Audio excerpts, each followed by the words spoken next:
Sarah clutched the worn leather bag tighter, her knuckles white. The train rattled onward, each click and clack a countdown to a new life, or so she hoped. Leaving New York was the hardest thing she'd ever done, but staying meant certain destruction.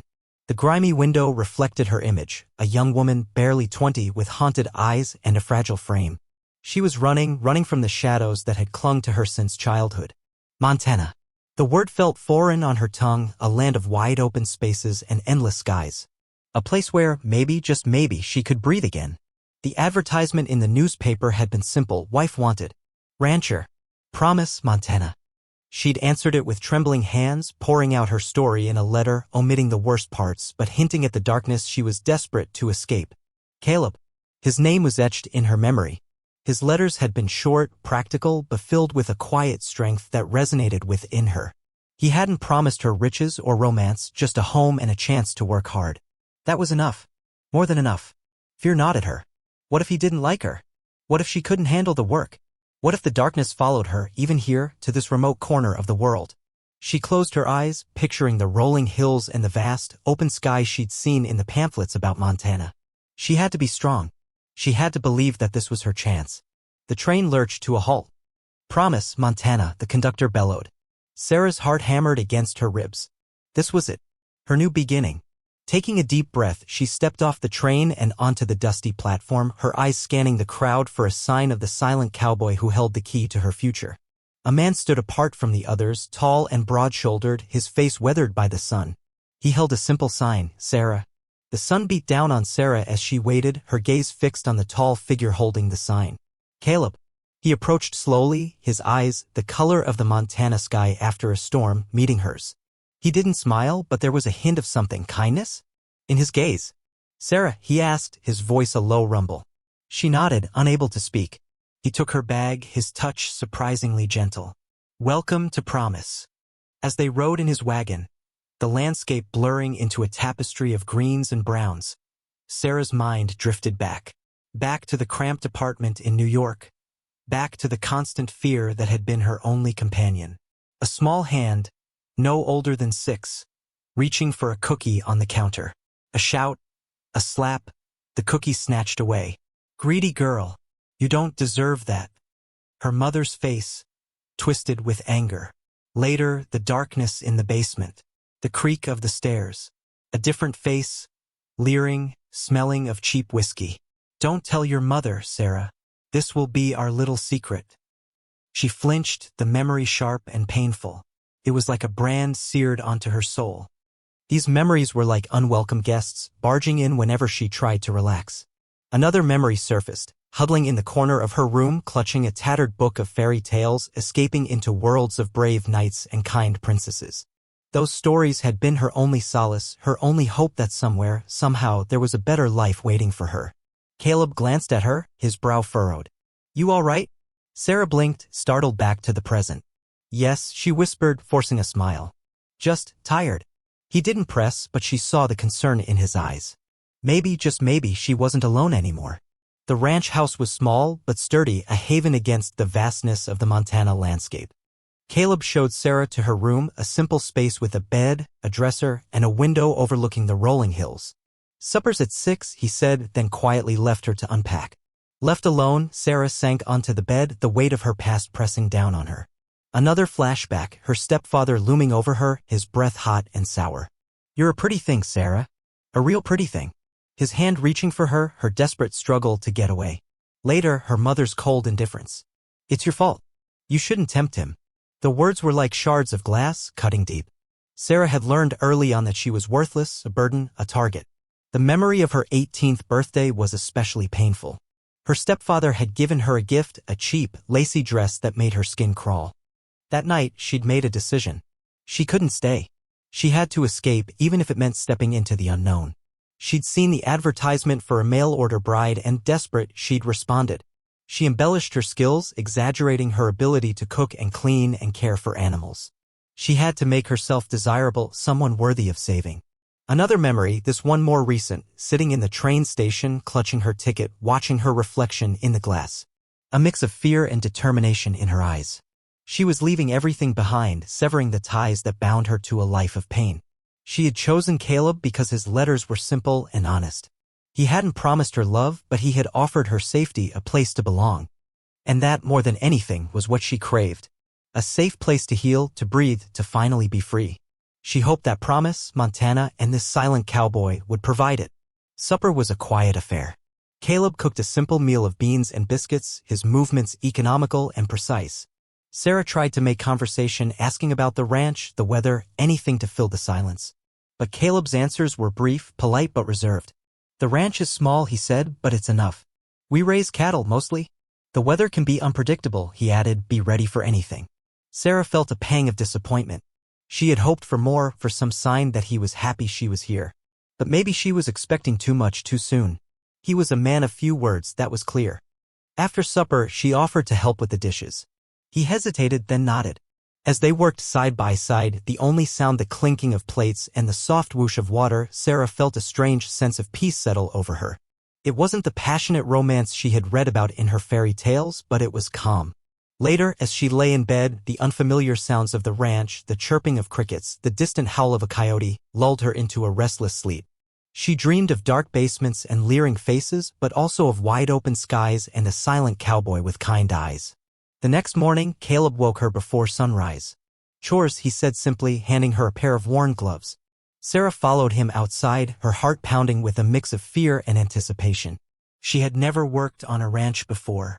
She didn't know the first thing about cows or chickens or fences.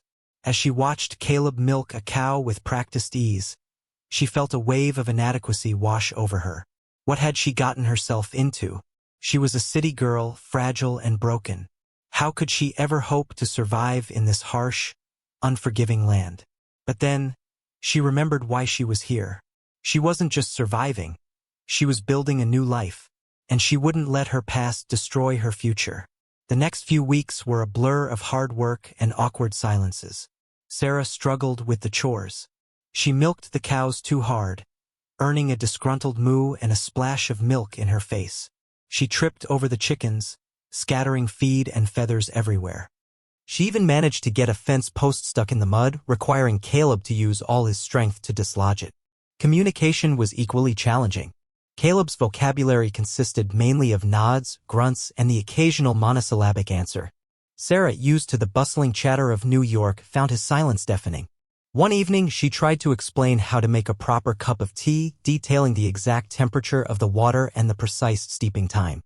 Caleb stared at her blankly, then shrugged and dumped a tea bag into a pot of boiling water. The resulting brew was bitter and undrinkable. It's different, Sarah said diplomatically, forcing a smile. Caleb grunted. Tea. Another time, she tried to tell him about her favorite book, a collection of poetry that had offered her solace during her darkest days. He listened patiently, but his eyes remained unreadable. When she finished, he simply said, horses need water. Sarah sighed. It was like trying to build a bridge across a vast chasm. She longed to connect with him, to share her thoughts and feelings, but his silence was a wall she couldn't seem to break down. One day, frustrated and exhausted, she snapped. Why don't you ever talk to me? She demanded. Don't you care what I think?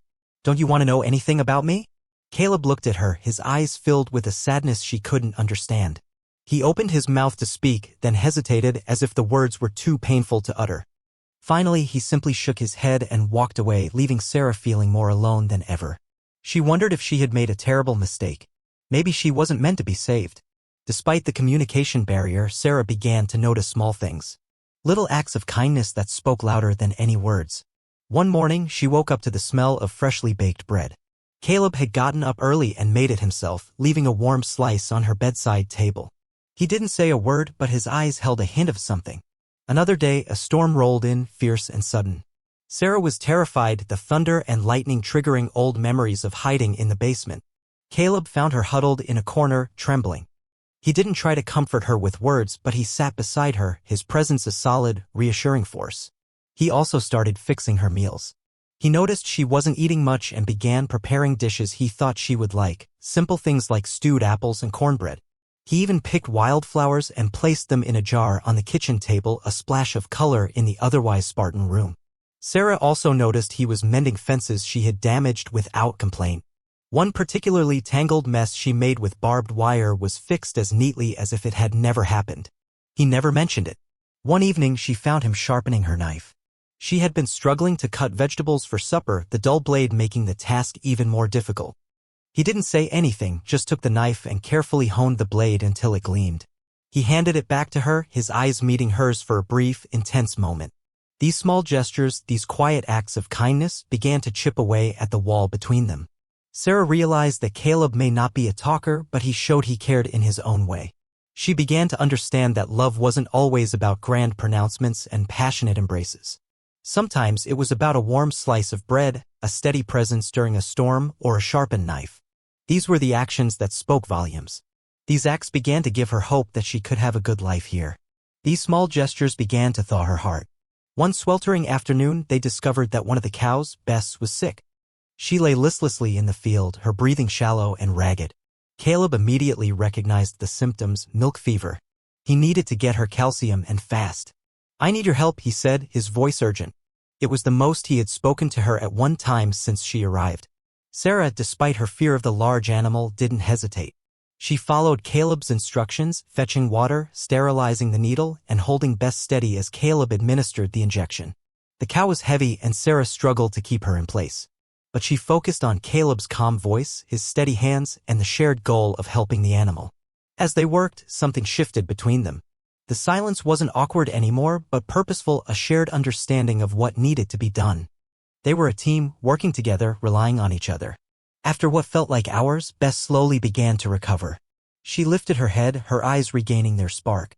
Caleb let out a relieved sigh, then turned to Sarah, a rare smile gracing his lips. "Thank you," he said, his voice soft. "You were a big help." Sarah felt a surge of warmth. It wasn't just gratitude she saw in his eyes, but respect.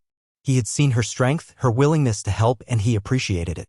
That evening, as they sat on the porch watching the sunset, the silence was comfortable, companionable. Sarah realized that they had faced a challenge together and emerged stronger, closer.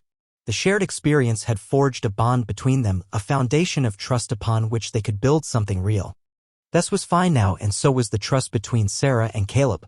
This difficult experience was a beginning. They had both earned each other's respect. The shared experience with Bess opened a door, a small crack in the wall Sarah had built around her heart. She began to feel safe enough to share little pieces of her past with Caleb, testing the waters of his acceptance. One evening as they were washing dishes, she mentioned her love for books.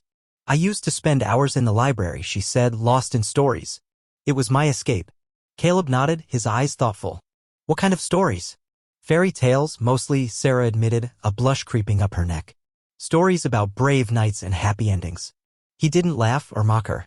He simply said everyone needs a little hope. Another time she talked about her fear of storms. "They remind me of bad things," she said, her voice barely a whisper. She didn't elaborate, but she saw the understanding in Caleb's eyes. "I'll keep you safe," he said, his voice firm. She also told him about her dreams of becoming a teacher. "I always loved helping the younger kids with their lessons," she said. "I wanted to make a difference." Caleb listened patiently, his gaze unwavering. "You still can," he said. "There's a schoolhouse in town. Maybe you could volunteer." These small revelations were like stepping stones, leading her further and further away from the darkness of her past.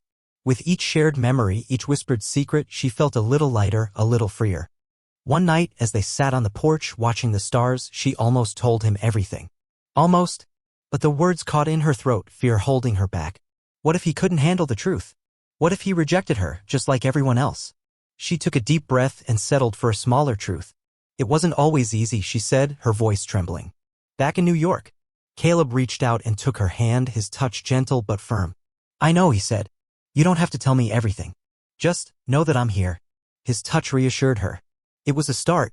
Sarah's snippets of her past, though cautiously delivered, resonated deeply within Caleb. He carried his own hidden wounds, the silence that defined him, a shield against memories he couldn't bear to revisit. He'd grown up with a cruel, abusive father, witnessing horrors no child should ever see. His own mother was powerless to stop it. He learned early on that silence was survival. He recognized the pain in Sarah's eyes, the fear that lingered beneath her brave facade. He understood the weight of her unspoken words, the darkness she was trying to escape. He saw her, truly saw her, in a way no one ever had. One night, after Sarah had shared her dream of becoming a teacher, Caleb sat alone on the porch, staring at the vast expanse of the night sky. He thought about his own childhood, the stolen innocence, the shattered dreams. He realized that his silence wasn't just a shield, it was a prison. He wanted to tell Sarah about his past, to share his own pain, but the words wouldn't come. The memories were too raw, too painful. He feared that if he opened the floodgates, he would drown in the darkness. He knew he couldn't stay silent forever. Sarah deserved to know the truth, to understand why he was the way he was. But he needed time to gather his strength, time to find the words to express the unspeakable. He also began to understand why Sarah had come to promise. She wasn't just looking for a husband, she was looking for a safe haven, a place to heal. And he, despite his own brokenness, wanted to provide that for her. He wanted to be the brave knight in her fairy tale, the one who rescued her from the darkness. He wanted to be the man she deserved. His silence was born of pain, and so was hers. Maybe they could heal each other. One Saturday, Caleb and Sarah went to town for supplies. Sarah, excited to see something other than the ranch, carefully chose a new bonnet and a pretty blue dress. As they walked down the dusty main street, a man named Hank, known for his swagger and cruel jokes, approached them. Hank leered at Sarah, his eyes raking over her. Well, Caleb, he drawled. Fancy seeing you with a mail-order bride. Hope she can cook better than she looks. Sarah flinched, shame washing over her. She had heard the whispers, the snide comments about mail-order brides. She felt like a piece of property, a commodity to be judged and ridiculed. Caleb stiffened, his jaw tightening. He usually ignored Hank's taunts, but this was different. This wasn't just about him, it was about Sarah. Leave her alone, Hank, Caleb said, his voice low and dangerous. It was the most forceful Sarah had ever heard him. Hank chuckled. Or what, Caleb? Gonna find your voice all of a sudden? He stepped closer to Sarah, invading her personal space. She probably cost you a pretty penny. Too bad she's such a frail thing. Something snapped inside Caleb. He stepped in front of Sarah, shielding her from Hank's gaze. I said, leave her alone. Hank sneered. Make me silent, cowboy? Without a word, Caleb grabbed Hank by the collar and slammed him against the wall of the general store. The force of the impact knocked the wind out of Hank, his eyes widening in surprise. You will apologize to Sarah, Caleb growled, his voice a thunderous roar. And you will never disrespect her again. Hank, intimidated by Caleb's sudden outburst of strength, mumbled an apology. Caleb released him, his eyes burning with fury. He took Sarah's hand and led her away, leaving Hank sputtering in the dust. Sarah was trembling, both from fear and from a strange sense of awe. Caleb had defended her, stood up for her, broken his silence to protect her. In that moment, she knew that he truly cared. He was her protector. This was the turning point. That night, back at the ranch, the atmosphere was different. The silence was no longer a barrier, but a comfortable space filled with unspoken understanding. Sarah knew that Caleb had risked a lot for her, that he had faced his own demons to protect her. She wanted to reciprocate, to offer him the same safe space, the same unconditional acceptance. She started by thanking him. Thank you, Caleb, she said, her voice soft but sincere. For standing up for me. For protecting me. Caleb shrugged, but a faint blush crept up his neck. You didn't deserve that, he said. No one does. Emboldened by his words, Sarah decided to take a leap of faith. She told him about her stepfather, about the abuse she had suffered, about the darkness that had haunted her for so long. She didn't hold back, pouring out her heart, her voice trembling with emotion. Caleb listened in silence, his eyes filled with pain and understanding. He didn't interrupt, didn't judge, didn't offer empty platitudes.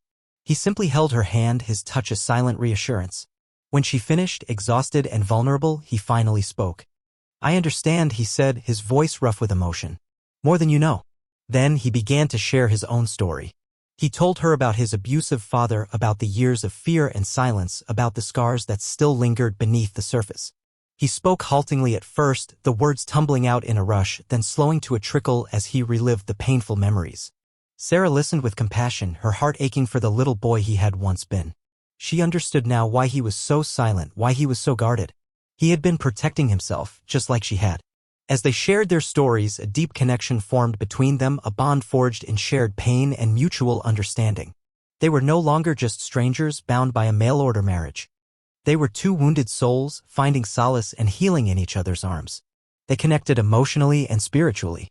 In the days that followed, a romance blossomed between Sarah and Caleb, tender and fragile like a wildflower pushing through the cracked earth.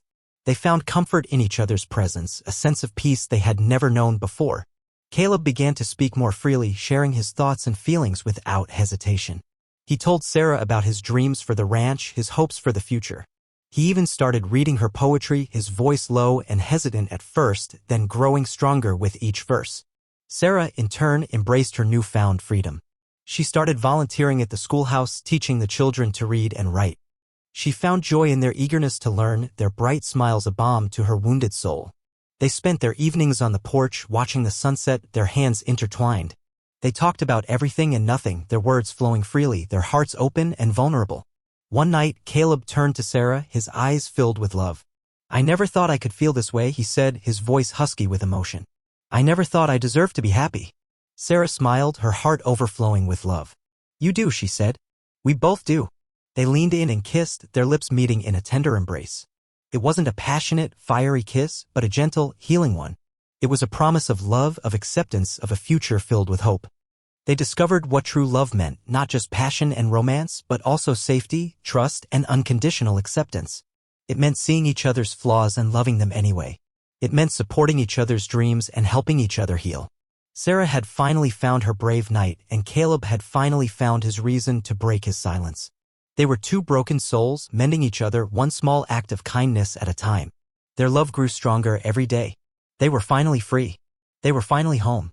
Their love story began. One sunny afternoon, Sarah sat at the kitchen table, a pen and paper in front of her. She had been thinking about her stepfather, about the years of abuse and fear.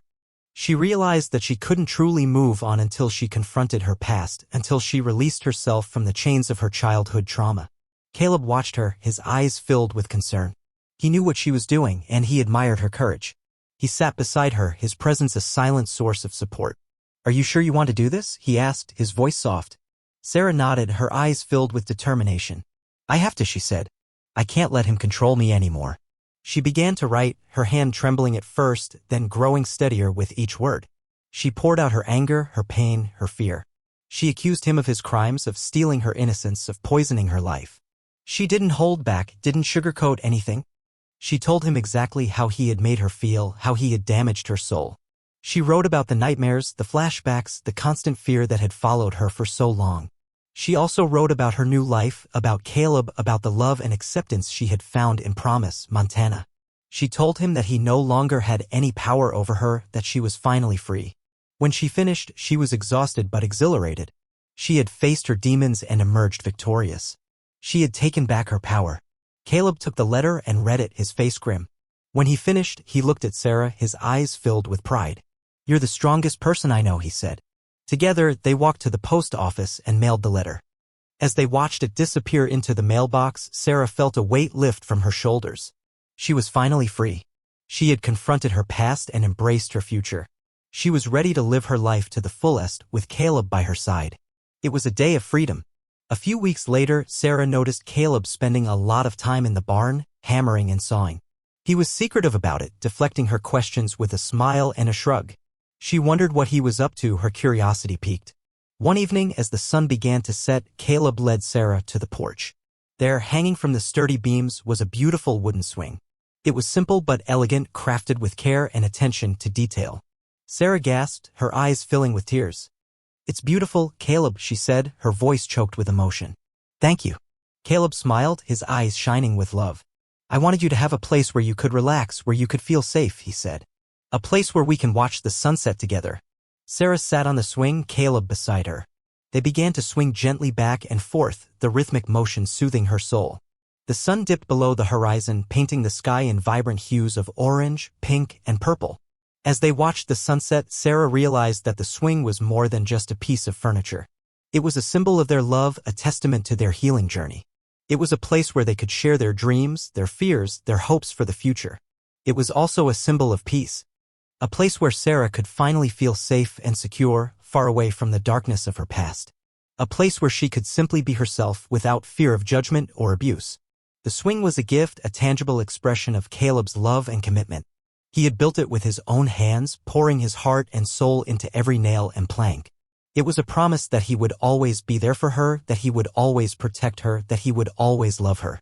As they sat on the swing, their hands intertwined, Sarah knew that she had finally found her happy ending.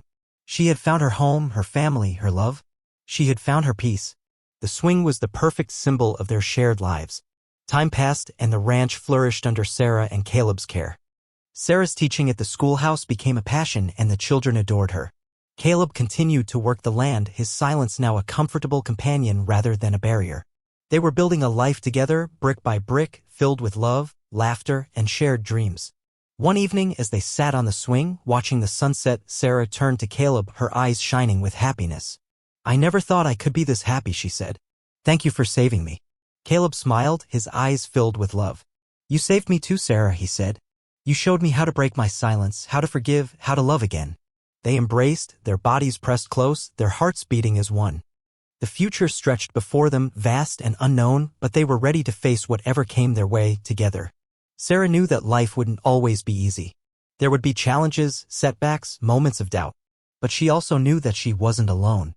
She had Caleb by her side, a strong and silent cowboy who had taught her what true love and acceptance meant. And Caleb knew that he could face any storm with Sarah by his side, a brave and resilient woman who had shown him how to heal his wounded soul. As the sun dipped below the horizon, casting a golden glow over the Montana landscape, Sarah and Caleb embraced, their love a beacon of hope in the darkness. They were two broken souls, mended by each other's love, ready to face the future, hand in hand. The end. The love they shared was enough. They would continue to face every problem together. Their future was secure.